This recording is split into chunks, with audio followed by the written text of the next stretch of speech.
मैं हूं विशाल यादव। बिहार में बन रही है तेजस्वी यादव की सरकार। प्रधानमंत्री नरेंद्र मोदी के पैरों तले जमीन खिसक गई है। प्रधानमंत्री नरेंद्र मोदी थर थर कांपने लगे। प्रधानमंत्री नरेंद्र मोदी का जो सपना था वो चकनाचूर हो गया है। जरा गौर से देखिएगा इस खबर को। ईवीएम मशीनों से छेड़खानी की कोशिश की जा रही है।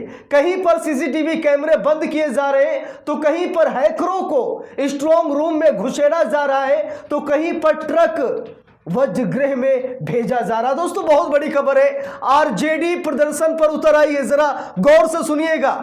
आरजेडी सड़क पर उतर गई है। जब आरजेडी ने देखा कि प्रधानमंत्री नरेंद्र मोदी एन केन कारणेन यानी किसी भी तरीके से चुनाव जीतने की मूड में है तो आरजेडी के कार्यकर्ता सड़क पर प्रदर्शन करने लगे हैं। जरा गौर से इस खबर को देखिएगा। कल नतीजे आने वाले हैं, लेकिन नतीजे आने से पहले ही आरजेडी के नेता, मंत्री, संतरी, कार्यकर्ता इस समय सड़क पर आ उतरे हैं। और सड़क पर उतरने का कारण यही है कि ईवीएम मशीनों से गड़बड़ी करने की कोशिश की जा रही है।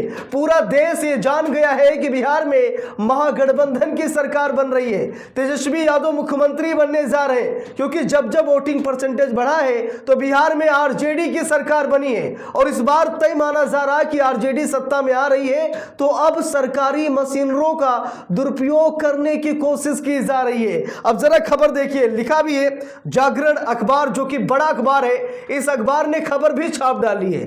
लिखा भी है सासाराम में वज्रगृह में ट्रक घुसने से मचा हंगामा, राजद प्रत्याशी धरना पर बैठे। जरा देखिए, कल परिणाम आने वाला है, लेकिन परिणाम से ठीक पहले आरजेडी के जो उम्मीदवार हैं, जो नेता मंत्री हैं, वो सड़क पर बैठ गए, वो धरने पर बैठ गए। यानी कि किसी भी तरीके की कोई लापरवाही ना हो पाए, सरकारी मशीनरी का दुरुपयोग ना हो पाए, ईवीएम मशीनों से छेड़छाड़ ना हो पाए, चुनावी नतीजों को कहीं प्रभावित ना किया जाए, इसके लिए आरजेडी के कार्यकर्ता इस समय सड़क पर उतर आए हैं। जरा देखिए, खबर में लिखा भी है बिहार के सासाराम में बिहार चुनाव 2025 की तैयारियों के दौरान वज्रगृह में ट्रक घुसने से हंगामा मच गया।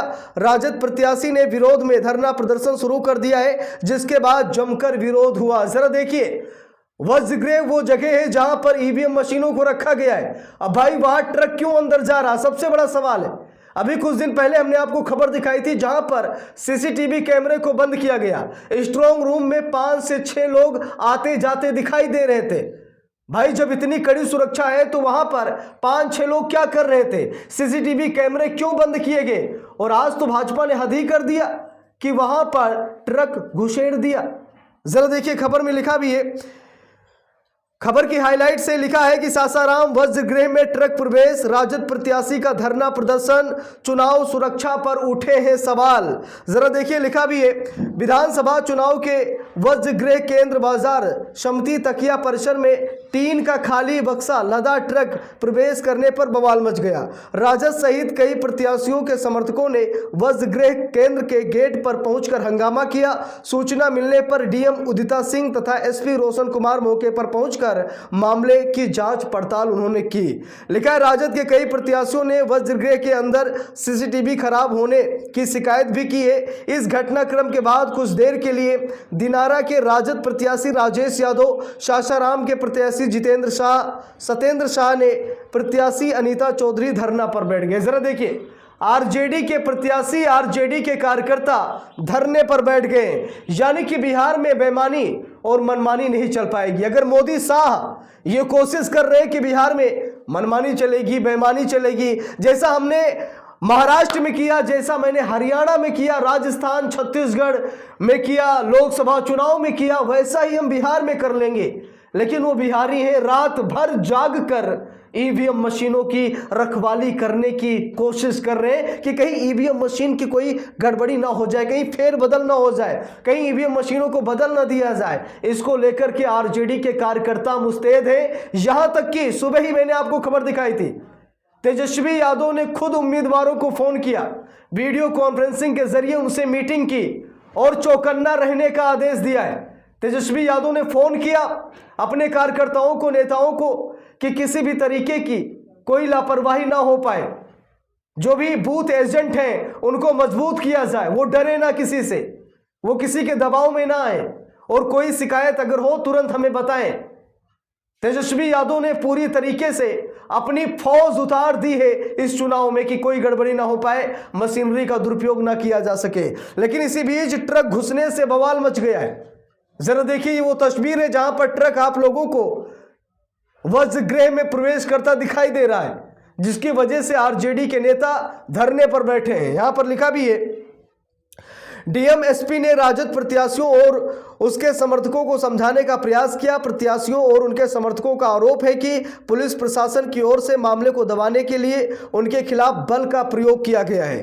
रोहतास एसपी रोशन कुमार ने बल प्रयोग किए जाने के आरोप का खंडन किया है। वज्रगृह परिसर बाजार समिति तकिया में चेनारी विधानसभा के शिव सागर डिस्पेच सेंटर से खाली बक्सा लदा हुआ ट्रक परिसर में आने की बात स्वीकार किया है। यानी कि एसपी और डीएम ने भी कहा कि हाँ ट्रक आया है। तो भाई ट्रक क्यों आया जब वहां पर इतनी सिक्योरिटी है, जब वज्रगृह में ईवीएम मशीनें सुरक्षित रखी हैं, तो भाई ट्रक आने की क्या जरूरत है? प्रशासन खुद कबूल कर रहा है कि हाँ ट्रक आया। तो भाई ट्रक क्यों आया?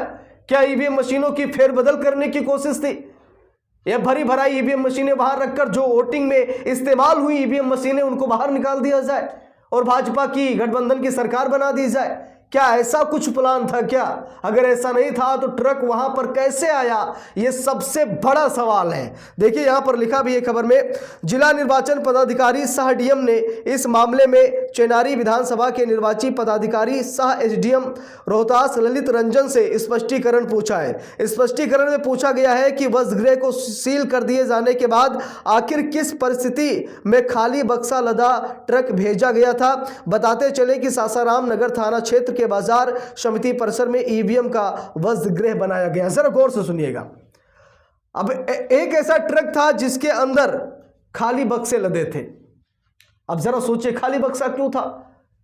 यानी कि उसमें ईवीएम मशीन भरकर ले जाने का इरादा था क्या? अब ये सबसे बड़ा सवाल है। सुरक्षा में चूक है और डीएम खुद कह रहे हैं कि जब वहां पर कोई गाड़ियों की आवाजाही नहीं है, ईवीएम मशीनें वहां पर रखी हैं, वहां कोई परिंदा पर नहीं मार सकता है, तो भाई ये ट्रक कैसे आ गया? ये सबसे बड़ा सवाल है कि नहीं? जहां परिंदा पर नहीं मार सकता, ये कहा जा रहा कि 3 से 4 लेयर की सुरक्षा है वहां पर, यानी सच में कोई परिंदा पर नहीं मार सकता। इतना बड़ा ट्रक कैसे वहां पर चला गया, वो भी खाली बक्सों से लदा हुआ ट्रक? तो संदेह तो दिखता ही है। अब यहां पर संदेह जताया जा सकता है कि हाँ कुछ ना कुछ तो ऐसा था, तभी तो ट्रक अंदर गया है।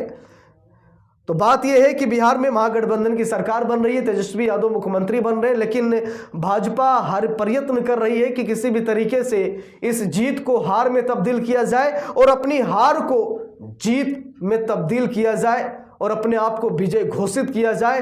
भाजपा इस मूड में है, एनडीए इस मूड में है, लेकिन बिहार में जिस तरीके से आरजेडी के कार्यकर्ता मजबूत हैं, मुस्तैद हैं, भाजपा कुछ नहीं कर सकती। इस पूरे मामले पर आप लोगों को क्या राय है कमेंट करके जरूर बताइएगा। वीडियो को लाइक शेयर, अगर चैनल पर नए हैं सब्सक्राइब करके सपोर्ट कीजिएगा। मिलते हैं दूसरी वीडियो में, तब तक के लिए बहुत बहुत धन्यवाद।